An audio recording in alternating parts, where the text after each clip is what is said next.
Patuloy umanong nakakatanggap ng 25,000 pesos na pension mula sa Armed Forces of the Philippines o AFP si dating First Lady at ngayong Ilocos Norte Representative Imelda Marcos bilang byuda ng isang war veteran at Medal of Valor awardee.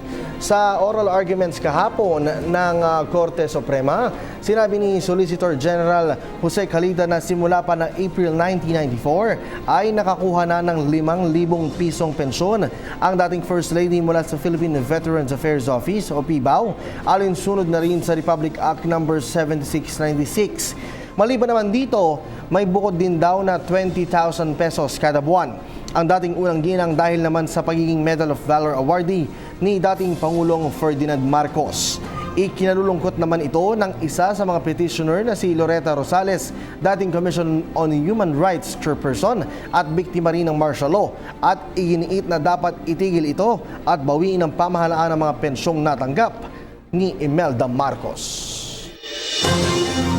Since April 9, 1994, the Philippine Veterans Office has been giving private respondent Imelda Marcos a monthly pension of 5,000 a month as the surviving spouse of a deceased veteran pursuant to RA number 6948 as amended by RA number 7696. In addition, Imelda Marcos also receives a monthly pension of 20,000 from the AFP as a surviving spouse of a Medal of Valor awardee.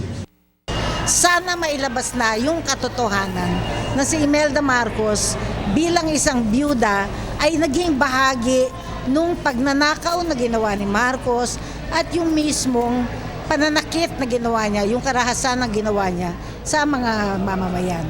At hindi dapat, at yung pagbibigay sa kanya nung pera, no, 5,000 bilang at saka 20,000, so 25,000 maling-mali.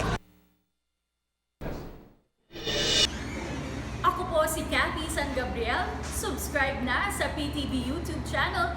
I-click lang po ang subscribe button.